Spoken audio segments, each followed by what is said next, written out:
So I drove up there. I thought we were all going to be sitting face to face.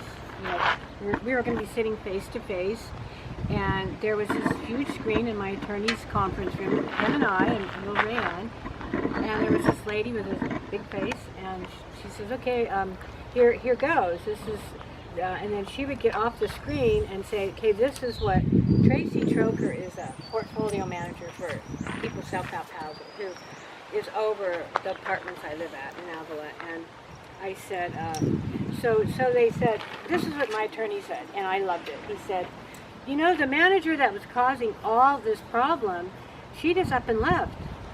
So why don't we let bygones be bygones and be forgiving and leave my client alone?"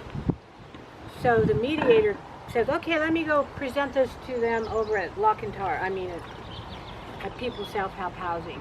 She gets back. They said no. They said no. They want you out, with no reason except the real reason was we want that cross out the window. So now at the mediation, it came down to, they said, "Okay, this is what we'll agree with. You can have January through May free rent, but I did pay my rent this month. I don't feel right not paying rent and living somewhere, which I've always paid my rent on time for almost 12 years. And then the end of July, we want you out." Well, I got home that night and I thought, this doesn't feel right. This doesn't feel right. I haven't done anything wrong. Being bullied out of your own home? Bullied. That you've been at 12 years, you said? August will be 12 years. And so I contacted my attorney. I said, "I'm not in agreement. I'm not signing any papers." He goes, "Oh, you don't have to sign any papers. It's legal because we verbally agreed on it." And I said, "No, I emailed him. I talked to you about it. I emailed him. I'm feeling bullied, not by him, but I understand if I sign any papers, I'm deeming myself homeless." And he goes, "Well, you can't change your mind." And I said, "Well, I'm going to change." So well, anyway, wait a minute. When you say change your mind, did you agree at some point and tell them that you would leave? You were bullied. Yes. You were bullied and felt intimidated and I was just sitting there kind of in a daze. Okay, they're not going to let me stay there and forgive what the other manager said. Is this when I originally had talked to you about this situation? Right before this? It was when you were ready to give in.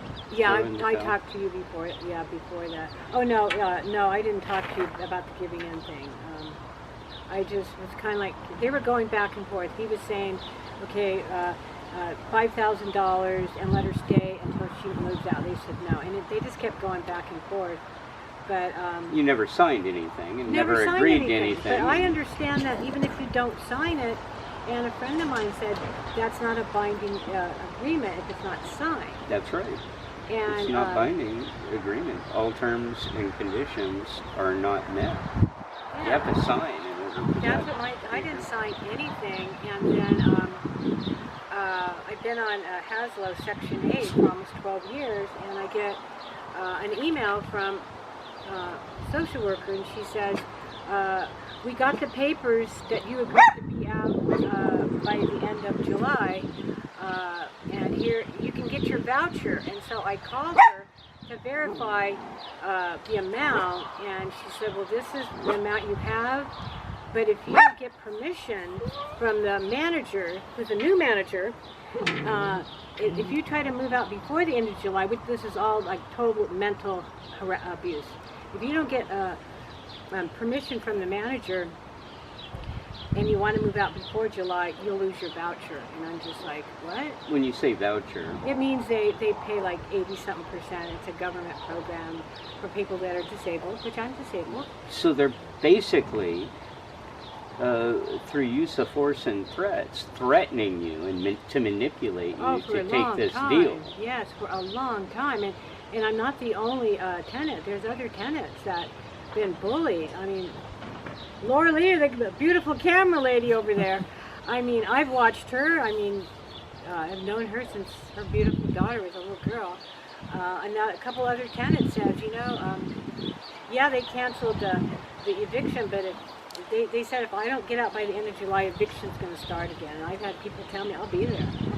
Well, But I don't think anybody should be treated like this. I agree, and I'm very sorry for what you're going through. And you're not alone. There are a lot of people out there that are suffering from similar Yeah. to what you and what Laura Lee has. Oh yeah, I watched this gal after a horrible skiing accident trying to make ends meet and just getting notices on her door, and I'm just like, we got to stop this. And you're saying Haslow is the management? No, Haslow is pays the voucher that pays like 80% of the rent. The Section 8, right? Pardon me? Section 8? Section 8. Mm-hmm. Yes. And they're the ones who are telling you that they're revoking your voucher. Since the mediation agreement that I didn't really know what was going on, I just thought, okay, well, I'll be out by the end of July. And then I got home and I'm like, I don't know where to go with a service dog and a kitty cat. And You have no place set up to go. No. See, they're required as of the first of this year, where they have to relocate you. They have to find a place for you to go. That's the new laws. Not that I agree with any of the laws that take place in California. It certainly does not support the homeowner, but with what you're dealing with, you're in a very vulnerable situation, and they're literally taking someone who has been housed and taking away. They're adding to the homeless population. Right, and it's all about greed, and I'm telling you, I have had many sleepless nights, and I have a disorder, and I told them, I said I am diagnosed with PTSD, and I said, please do not come and put notices on my door all the time. As soon as I told them that, I get home at night and here's a notice, and I'm not kidding you, my heart's just pounding like crazy, and I call them, I told you I struggle with PTSD. We don't care, we'll just mail it to your P.O. box. So then Are you on SSI? And have you been diagnosed with disabled widow's benefits? My husband passed away and I get widow's benefits for that. Were you diagnosed with PTSD? I totally have diagnosis, yes. Okay. Yes.